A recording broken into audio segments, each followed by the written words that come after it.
Question बोला है 2 AP have same common difference, दो अलग अलग AP हैं, दो अलग अलग AP हैं, दो अलग अलग AP हैं। कौन कौन से AP हैं? तो एक AP1 और एक है AP2। AP1 वाले के जो टर्म है उसको मैं लिख ले रहा हूं, A1 A2 dot dot dot करते कहां तक पहुंचेगा? AN तक, लास्ट टर्म तक। ऐसे ही AP अर्थमेटिक प्रोग्रेशन दूसरा जो है उसके टर्म को लिख ले रहा हूं, B1 B2 डॉट डॉट करते करते BN तक। आगे की तरफ बढ़ते हैं। बोला है 2 AP have the same common difference. Common difference यहाँ पे क्या है? सेम है। तो कॉमन डिफरेंस इन दोनों का क्या है? सेम है। तो मतलब A2 minus A1 is equal to B2 minus B1। अगर आप करेंगे इन दोनों का कॉमन डिफरेंस सेम है और कितना है तो मैं मान लेता हूं कि D के बराबर है। अब क्वेश्चन आपसे बोला है इसके डिफरेंस करने हैं, किस टर्म का? 30th टर्म का, 30th टर्म का। तो आपसे क्वेश्चन बोला है कि AP जो पहला है उसका 30 टर्म और AP जो दूसरा है उसका 30 टर्म का डिफरेंस बताना है। ठीक है, तो टर्म वाले फॉर्मूले का यूज यहाँ पे हम करने वाले हैं। तो टर्म वाला फॉर्मूला क्या होता है बाबू? पहले वाले के लिए A plus A1 plus n minus 1 into D. A1 मतलब पहला term, A1 plus n minus 1 into D, और यहाँ n का मान क्या है? 30। तो 30 माइनस 1 इंटू डी। ठीक है, माइनस दूसरा AP का पहला टर्म क्या है? B1। ध्यान रखिए B1 plus 30 minus 1 into D. अब बताइए A1 की जगह पे A1 30 में से 1 जाएगा 29D, और माइनस का मल्टीप्लाई करेंगे तो माइनस का मल्टीप्लाई प्लस में होगा तो माइनस, माइनस का मल्टीप्लाई प्लस में होगा तो माइनस। 30 में से 1 गया 29D, यहाँ माइनस के 29D से प्लस का 29D क्या हो गया? Cancel out. तो क्या बचा? A1 minus B1। यहाँ A1 का मान क्या दिया गया है? A1 का मतलब पहला टर्म पहले AP का, और B1 का मतलब दूसरा टर्म, B1 का मतलब पहला टर्म दूसरे AP का। A1 का मतलब पहला टर्म पहले AP का, B1 का मतलब पहला टर्म दूसरे AP का। तो यहाँ पे दिया गया है क्वेश्चन में, the first term one of this is 8। मतलब पहले AP का जो पहला टर्म है वो क्या दिया गया है? 8 दिया गया है, और दूसरे AP का जो पहला टर्म दिया गया वो क्या दिया गया है? 3। तो 8 माइनस 3 इज इक्वल टू 5। तो इसका आंसर करेक्ट क्या होने वाला है? 5।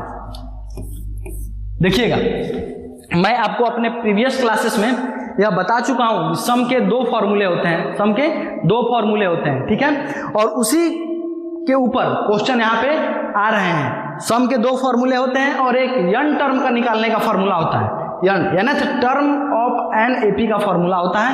ठीक है, उसको हम अगले क्वेश्चन में तीनों को एक साथ लिख रहे हैं। पहले मैं फॉर्मूले को लिख देता हूं, क्योंकि जैसा कि मैं बताया था, तो देखिएगा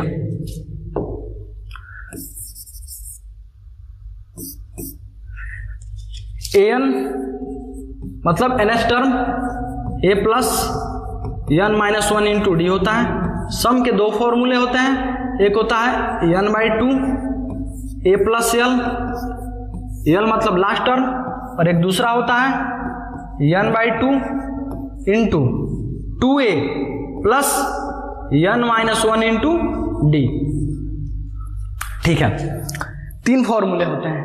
अब क्वेश्चन आपसे बोला है if the first, second and last term of an AP are A, B and 2A respectively, then its sum is. बहुत ही आसान क्वेश्चन है, बस ध्यान से आप देखेंगे।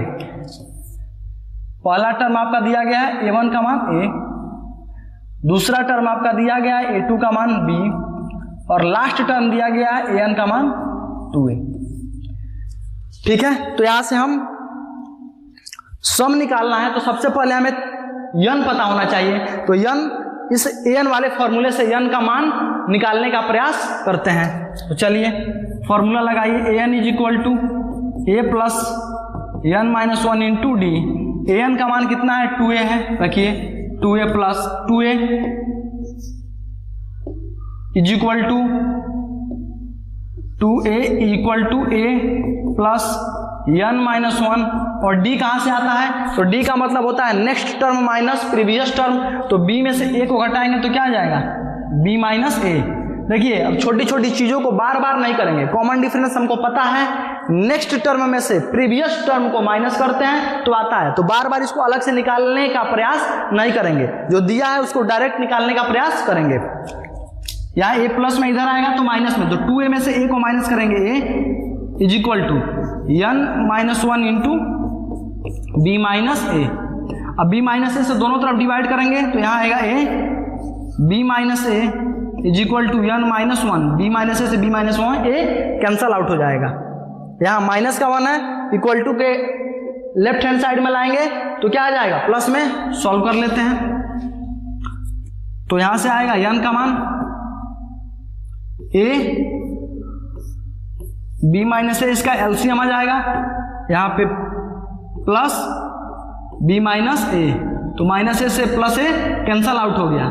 n का मान कितना आ गया b by b minus a, b by b minus a, n का मान आ गया। अब हमको n पता है, पहला टर्म पता है, n पता हो गया, पहला टर्म पता हो गया, और l भी पता है। l का मतलब लास्ट टर्म या an जिससे रिप्रेजेंट करते हैं, an भी पता है। फॉर्मूला लगा देंगे, आंसर आ जाएगा। लगाइए फॉर्मूले को, Sn is equal to n by two a plus l। तो n का मान कितना आया है b by two into b minus a, a के जगह पे a, और l का मान ऑलरेडी दिया गया है, क्या है 2a, इसको हम l से भी रिप्रेजेंट करते हैं, तो l का मान 2a, रखिए 2a और a मिलके कितना 3a, 3a का मल्टीप्लाई b में करेंगे तो 3ab और divided by 2 into b minus a। S n का फॉर्मूला, एसन का मान आ गया। तो देखिए क्वेश्चन को बनाना बहुत बड़ी बात नहीं है, क्वेश्चन आपसे क्या कह रहा है इसके बारे में देखेंगे, और जो 3 फॉर्मूले आपको पढ़ाए गए हैं इस पे फोकस करेंगे एपी में। पहला nth term of an AP, sum of an AP और सम ऑफ एन एपी, किसके, सम ऑफ n टर्म के, सम ऑफ n टर्म के, ठीक है, किसके n टर्म के, तो एपी के। ये 2 फॉर्मूले सम के हैं, और ऊपर वाला जो फॉर्मूला है वो nth टर्म है को बताता है एपी के nth टर्म को बताता है। तो यहां से जो आपका ऑप्शन नंबर कौन सा सही हो रहा है बाबू, तो ऑप्शन नंबर सी आपका करेक्ट आंसर है, ठीक है। तो अगली क्लासेस में हम क्लास 9 के मैथ को देखेंगे, जो कि इस बार सीबीएसई उस बुक को चेंज कर दी है, तो उसके हम चैप्टर पॉलिनोमियल को देखने वाले हैं। किस चैप्टर को देखने वाले हैं, पॉलिनोमियल को। तब तक के लिए मैं आपका बहुत बहुत धन्यवाद करता हूं, थैंक यू।